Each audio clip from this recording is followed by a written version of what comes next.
Thiruvananthapuram smart city ആകാശത്തു നിന്നും പൊട്ടി വീണ് നമുക്ക് ലഭിച്ചതല്ല. ഇന്ന് പല ആളുകളും പത്രസമ്മേളനങ്ങൾ നടത്തി ഈ കാര്യത്തെ വിശദീകരിക്കുന്ന ഞാനിപ്പോൾ ഫേസ്ബുക്കിൽ കണ്ടുകൊണ്ടിരിക്കുകയായിരുന്നു. സ്മാർട്ട് സിറ്റി പദ്ധതിയുടെ ആദ്യഘട്ടത്തിൽ കേരളത്തിൽ നിന്നും ഒരു നഗരം മതി എന്ന് അന്നത്തെ UDF ഗവൺമെന്റ് തീരുമാനിക്കുകയുണ്ടായി. അങ്ങനെ ആ മത്സരത്തിൽ തിരുവനന്തപുരം ഉൾപ്പെട്ടിട്ടില്ല. രണ്ടാം റൗണ്ടിൽ നമുക്ക് ഉൾപ്പെടാൻ കഴിയാതെ പോയി. ഒന്നാം പിണറായി ഗവൺമെന്റ് വരുമ്പോഴാണ് തിരുവനന്തപുരം കൂടി ഇതിനകത്ത് വരണമെന്നുള്ളൊരാഗ്രഹം തിരുവനന്തപുരം നഗരസഭ മുന്നോട്ട് വെച്ചു.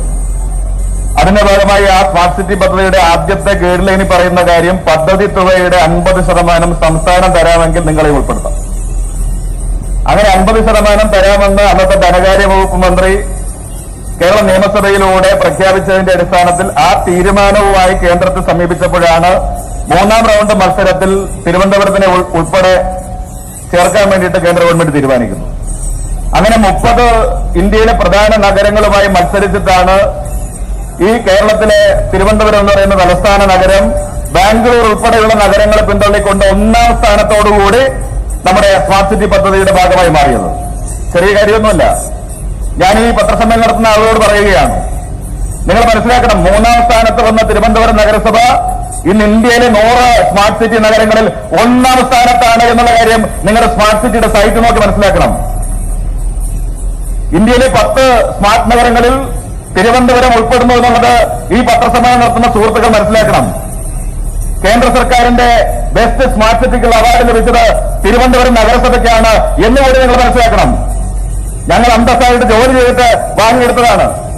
അങ്ങനെ ആരുടെയും ഔദാര്യം പറ്റി ഇവിടെ സ്മാർട്ട് സിറ്റി വന്നതല്ല. സംസ്ഥാന ഗവൺമെന്റ് ഇതിന്റെ പകുതി പണം ചെലവാക്കുകയാണ്. കോർപ്പറേഷൻ അതിന്റെ ഭൂരിഭാഗം പണം ചെലവാക്കുകയാണ്. അങ്ങനെ 1536 കോടി രൂപയുടെ പദ്ധതിയിൽ കേന്ദ്ര ഗവൺമെന്റ് തരുന്നത് കേവലം 500 കോടി രൂപയാണ്. ബാക്കി മുഴുവൻ പണവും ചെലവഴിക്കുന്നത് സംസ്ഥാന ഗവൺമെന്റും തിരുവനന്തപുരം നഗരസഭയുമാണ് എന്ന കാര്യം മനസ്സിലാക്കാൻ കഴിവുള്ളവരാണ് മലയാളികൾ എന്നുള്ള കാര്യം ഞാൻ ഒന്ന് പറയാൻ വേണ്ടി ആഗ്രഹിക്കുക. ഈ പത്രസമ്മേളനം നടത്തി വികസനത്തിന്റെ എല്ലാ അട്ടിപ്പേർ അവകാശവും ഞങ്ങൾക്കാണ് എന്ന് പറയുന്ന മഹാന്മാർ അത് ഓർമ്മിക്കണം. ഈ നിലയിൽ തിരുവനന്തപുരത്തിന്റെ അഭിമാനം ഉയർത്തിപ്പിടിച്ചുകൊണ്ട്, പൈതൃകം ഉയർത്തിപ്പിടിച്ചുകൊണ്ട് ഈ നഗരത്തെ മുൻനിരയിലേക്ക് എത്തിക്കുന്നതിന് ആവശ്യമായിട്ടുള്ള വലിയ പിന്തുണ നൽകിയത് നമ്മുടെ സംസ്ഥാന ഗവൺമെന്റും തിരുവനന്തപുരം നഗരസഭയുമാണ്. അതുകൊണ്ടാണ് ഈ നിലയിൽ ഒന്നാം സ്ഥാനത്തേക്ക് വരാൻ ആവശ്യമായിട്ടുള്ള പരിശ്രമങ്ങൾ നമുക്ക് നടത്താൻ വേണ്ടി കഴിഞ്ഞത്. ഞാൻ വെല്ലുവിളിച്ച് പറയുക, ഈ 100 സ്മാർട്ട് സിറ്റികളിൽ രൂപീകരിച്ച പദ്ധതികൾ കൃത്യമായി 100% കൃത്യമായി നടപ്പിലാക്കിയ നഗരങ്ങളിൽ തീർച്ചയായിട്ടും നമ്മുടെ തിരുവനന്തപുരമുണ്ട്. അതിന്റെ അഭിമാനം നമുക്ക് വാനോളം ഉയർത്തിപ്പിടിക്കാമെന്നുള്ള കാര്യത്തിൽ തർക്കമൊന്നും വേണ്ട. ആ നിലയിൽ നമുക്ക് മുന്നോട്ട് പോകാൻ വേണ്ടി കഴിയും. അതുകൊണ്ട് കേന്ദ്രാവിഷ്കൃത പദ്ധതികൾ ആരുടെയും ഔദാര്യം